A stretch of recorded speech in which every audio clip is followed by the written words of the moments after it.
Controlados de White em Nova York e São Francisco, outros métodos semelhantes de irresponsabilidade em testes alastravam-se a todo o programa MKUltra. Um dos maiores exemplos de como a CIA não se preocupava com as pessoas sujeitas a testes é a história de Frank Olson. Frank Olson was an Army biochemist who was working at Fort Detrick in Maryland, which was the headquarters of the Army's biological warfare research and development. And the CIA was also interested in biological warfare. So occasionally what would happen in the early 50s is people from the CIA, the technical service staff, would get together with people from the Special Operations Division at Fort Detrick. There was such a meeting held in November of 1953.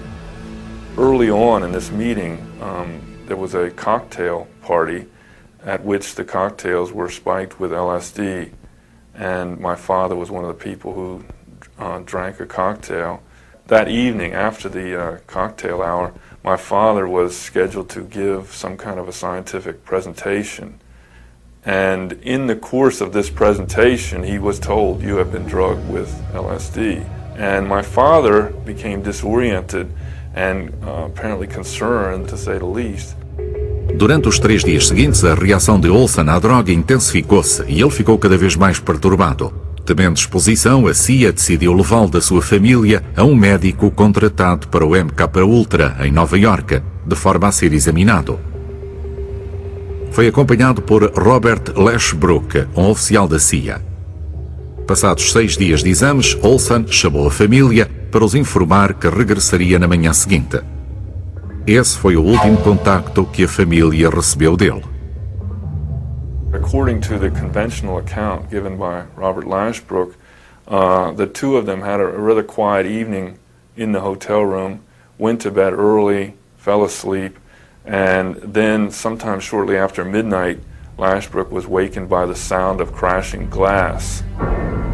He looked at the bed next to his in this rather small room, discovered that it was empty, and concluded that my father had gone out the window. The bellboy at the front of the hotel contacted the night manager, Armand Pastore, who then went out to see that my father was lying in the street and in fact was not dead. And Armand Pastore tried to comfort him and tried to speak to him. My father made a few dying sounds and then died essentially in Pastore's arms. No quarto de hotel, Lashbrook fez uma chamada, não para a polícia, mas para a CIA. And the call consisted of simply 2 sentences. The caller said, "Well, he's gone," and the recipient of the call said, "That's too bad," and they both hung up. No dia seguinte, o seu patrão visitou a casa de Olson com um médico de família. The two of them came to our house very, very early in the morning, the Saturday morning on the 28th of November, wakened my mother and told her that my father had died in what they described as a fall out of a hotel window. And I just remember that my mother was sitting in the corner in shock. And I tried to digest this finding as best I could, which was completely impossible. Any involvement by the CIA was kept quiet. The entire thing was distanced from the agency. And this was just a man who had committed suicide, and we don't know why, we don't know how, we only know where and that it happened. Mesmo depois de anos à procura dos factos, estes levaram Olson a acreditar que ainda não sabe a verdadeira história por detrás da morte do pai. From everything we know about the reckless nature of these experiments, these people were not sentimental about human life, and they would have not hesitated to do whatever they thought was necessary to maintain their research project. If my father's case had become public, it would have derailed a very large program in mind control that continued for many years. And I think that was a risk they couldn't have assumed. And I think we're essentially asked to believe that the CIA got lucky. They did a reckless experiment, something got out of control, but the research subject terminated his own life. And I think it's extremely unlikely that it did occur that way.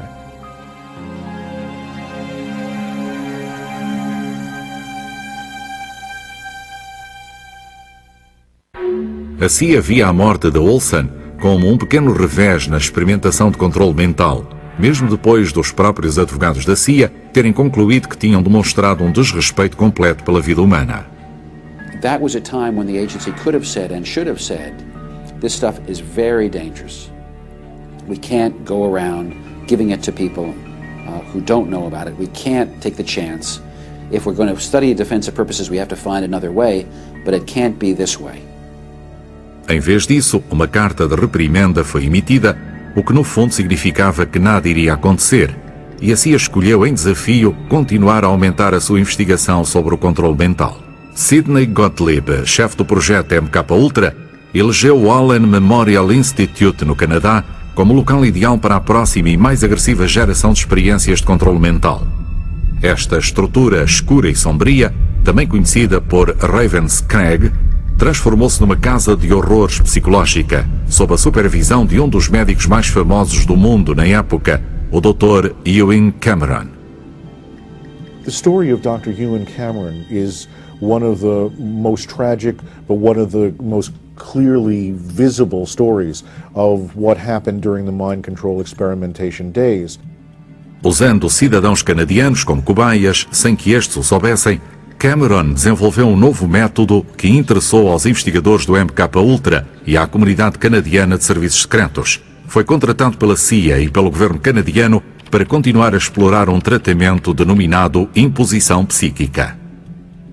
First, Cameron proposed that they would use intensive electroshock and LSD and other disorienting drugs to, in his terms, de-pattern individuals, basically to wipe the slate clean. Second, using tape-recorded messages, try to program in new behaviors by repeating these messages hundreds of thousands of times, while the victim was immobilized with other drugs. And the final phase was to try to wipe the slate clean so that people could not, again, remember what had happened to them but still have the new behavior. The psychic driving experiments literally reduced the person to a vegetable. One of the group of people was a man called Robert Logie who lives in Vancouver. He was also a victim of these psychic driving experiments where tape loops were played countless hours per day, many months in a row. I heard 4 words, and it's very hard for me to say. 4 words I remember where you killed your mother. None of this, of course, was therapeutic. None of it was warranted by the conditions under which the people had gone to the institute. None of it was done with consent, and none of it was done with the awareness of the people that they were experimental guinea pigs in an advanced brainwashing experiment. Outro dos doentes de Cameron, que sofreu meses de tortura, foi Linda MacDonald. I think there were about 80 of us. We discovered that these 80 people were just ordinary, everyday people. It could have been you, it could have been me, it was me. It could have been anybody who just walked through the doors of the Allen Memorial on the wrong day at the wrong time when Dr. Cameron needed another schizophrenic for his fun little stuff upstairs. Linda MacDonald started off as a pretty much normal person. She basically came into the hospital as a mother with many young children who was a little overwhelmed and depressed for just routine psychiatric treatment.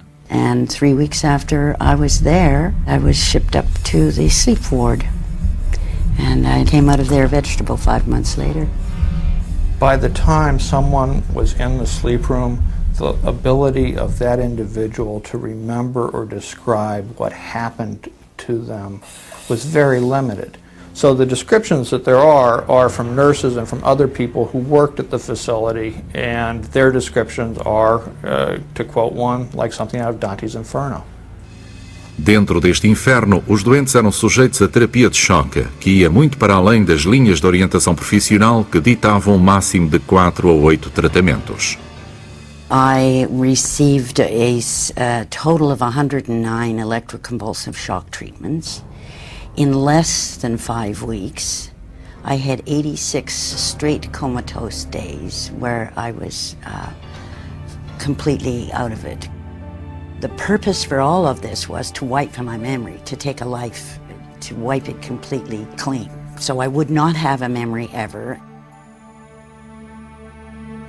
When I came out of the treatment and they had decided that my memory was wiped sufficiently. I didn't know who I was.